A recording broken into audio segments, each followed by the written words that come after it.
जी दोस्तों, मैं हूं अब्दुल बासित। दुनिया भर में बड़ी ज़बरदस्त तब्दीलियां आ रही हैं, डेवलपमेंट्स हो रही हैं और मैं देख रहा था भारत जो है उसकी लीडरशिप कुछ डिफरेंट करने जा रही है। सर, इंडिया के डिफेंस मिनिस्टर ने बॉर्डर को लेकर बहुत बड़ी स्टेटमेंट दिया। उन्होंने ये बोला है कि 2024 में पीओके का कुछ पार्ट हमारे पास आ चुका होगा, कि इंटरनेशनल जो बाउंड्री बनी हुई है अभी पाकिस्तान और इंडिया के बीच में, ये चेंज हो जाएगी and India will not pull back. क्योंकि इसकी एक मिसाल तो हमने देखी कि जब भारत ने पाकिस्तान की एयर स्पेस को वायलेट करते हुए बालाकोट पे एक हमला करने की कोशिश की और एक दो तीन बॉम्ब गिराए वहाँ पे। इनको सब पता है क्या हो रहा है, कैसे वो पहुंचेंगे।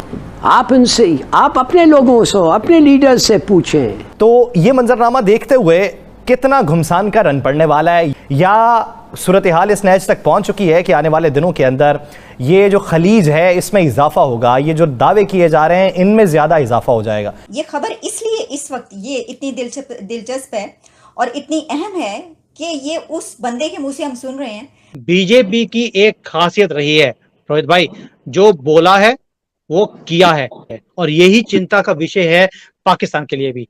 सर, टीटीपी के अटैक्स बहुत ज्यादा बढ़ गए हैं और सुसाइड बॉम्बिंग और ये सब कुछ एक बार फिर पाकिस्तान फेस कर रहा है। अभी तक ये समझ नहीं आ रही जो अमेरिकन वहां पे $85 बिलियन का असला जो छोड़ गए हैं वो आप ही पे इस्तेमाल होगा, वो कहाँ जाएगा, और वो हो रहा है।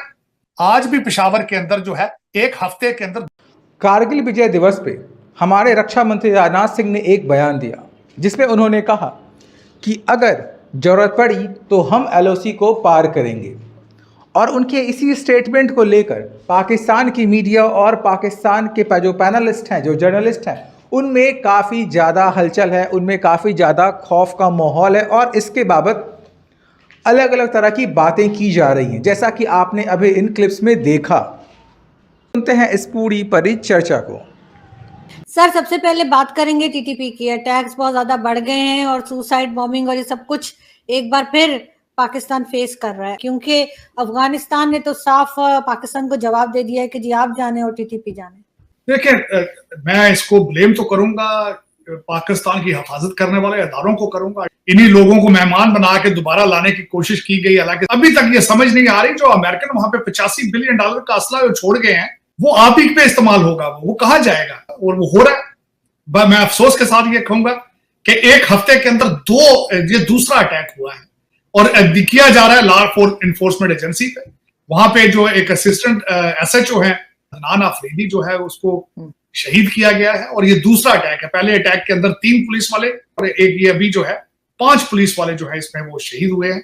अफसोसनाक बात है कि कोई इस पर तवज्जो नहीं दे रहा है। इनको रिटेलिएट करना चाहिए, बिल्कुल रोकना चाहिए, लेकिन अब क्या किया जाए। इसके ऊपर सॉफ्ट कॉर्नर है लोगों के, जाके चाय पीते हैं काबल जाके, और उसका रिजल्ट सामने नजर आ रहा है। एक साल के अंदर तकरीबन 300 अटैक हुए। ये 300 अटैक एक साल के अंदर, एक बॉर्डर क्रॉस द बॉर्डर होना, बिल्कुल इसी तरह के आप हालते जंग में उनके साथ। ना सिर्फ ये केपीके में, बलूचिस्तान के अंदर भी हालात इसी तरह के, क्योंकि वो समझते हैं कि वो पाकिस्तान वीक है, आगे से रिटेलिएट नहीं करेगा। सर, इंडिया के डिफेंस मिनिस्टर ने बॉर्डर को लेकर बहुत बड़ी स्टेटमेंट दिया। उन्होंने ये बोला है कि अगर हमें ये क्रॉस बॉर्डर टेररिज्म को कंट्रोल ना किया गया या हमें मजबूर किया गया तो हम देर नहीं करेंगे, हम बॉर्डर क्रॉस कर लेंगे। तो मतलब क्या समझते हैं कि हमारे यहाँ से इन चीजों को सीरियस क्यों नहीं लिया जा रहा? मैं राजनाथ साहब के बारे में स्टेटमेंट पढ़ी थी आज, क्योंकि आज कारगिल की एनिवर्सरी है वहां पे, उसके ऊपर उन्होंने स्टेटमेंट दी है। दर हकीकत उन्होंने फौज का, अपने लोगों का मोराल हाई करना था, उसमें उस इवेंट में उन्होंने बात की है। लेकिन वो देखें जिस तरीके से वो अपने डिफेंस को इंप्रूव कर रहे हैं, जिस तरीके से वो राइफल तैयारे खरीद रहे हैं, वो चाइना को कम्पीट कर रहे हैं डिफेंस के अंदर। पाकिस्तान के पास तो फिर आपको पता है, जब आपके पास खाने को चीज ही कोई नहीं है, आईएमएफ वाले जो आप जिस तरफ धक्का मारते हैं आप उसी साइड पे चले जाते हैं।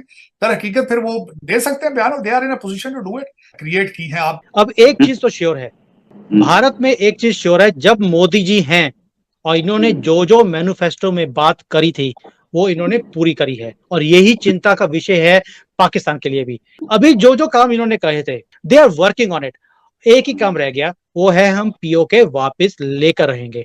और ये मेरी खुद की प्रेडिक्शन है कि 2024 में पीओके का कुछ पार्ट हमारे पास आ चुका होगा, क्योंकि पाकिस्तान एक ऐसी पूंछ है जो कभी भी सीधी नहीं हो सकती। इनको ये अंदर से कीड़ा जागता है कि कोई ना कोई एडवेंचर किया जाए, क्योंकि इनके लिए टेररिज्म, बॉम्ब ब्लास्ट खेल है इनके। तो ये यहाँ पर इंडिया में ऐसी कोई ना कोई हरकत करने की कोशिश करेंगे।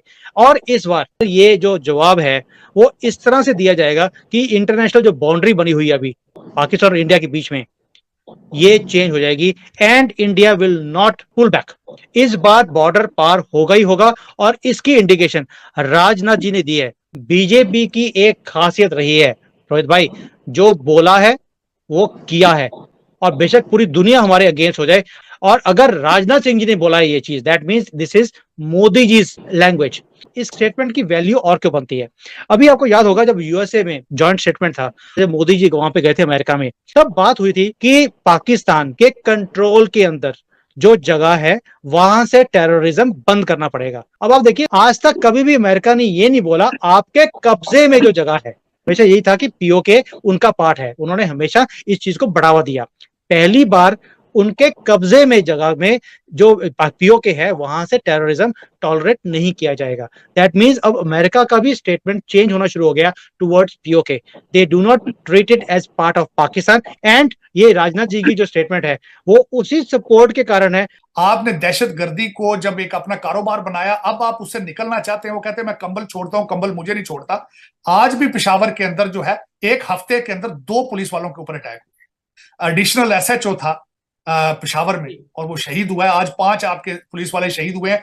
एक हफ्ते के अंदर ये दूसरा अटैक है टीटीपी वालों का। अब ना पता चलता है उसमें से ठीक कौन है। जिस तरह कि आपका कॉन्सेप्ट था, मारने वाला भी शहीद है, मरने वाला भी शहीद है। फिर आप बात करते हैं अच्छे तालिबान और बुरे तालिबान। आपने खुद ये सारी चीजें। पाकिस्तान की प्रॉब्लम क्या है? कई पढ़े लिखे पीएचडीज भी हैं, लेकिन जिन्होंने पढ़ लिख कर भी वो मदरसा जैसी ही बातें करेंगे आज भी, क्योंकि बचपन से जो चीजें आपके सीखी होती हैं उसको चेंज करना, डिलीट करना, उसको इरेज करना बहुत मुश्किल होता है। देखिए, हमारा जो एजुकेशन सिस्टम है, आपने कभी भी मुस्लिम हेटरेड या पाकिस्तान के साथ हेटरेड या चाइना के साथ हेटरेड की बातें नहीं सुनी। यस, वी रीड कि हमारे वॉर्स हुई हैं एंड दैट्स। तो दोस्तों, आपने पूरी वार्ता को सुन लिया और आपको समझ में आ रहा होगा कि पाकिस्तान के लोगों को और वहाँ की मीडिया को भी अब इस बात का एहसास हो गया है कि बहुत जल्द इंडिया पीओके पाकिस्तान से ले लेगा, और हो सकता है कि ये 2024 में ही हो जाए, क्योंकि इंडिया की शक्ति ग्लोबली बढ़ रही है। और जिस चाइना को पाकिस्तान अपना आका समझ रहा था, वो चाइना भी इंडिया के आगे घुटने टेक रहा है, जैसा कि अभी एनएसए की मीटिंग्स में देखने को सामने आया है। तो आप क्या सोचते हैं इस पूरे विषय पर? कमेंट बॉक्स में कमेंट करके हमें ज़रूर बताइए। धन्यवाद।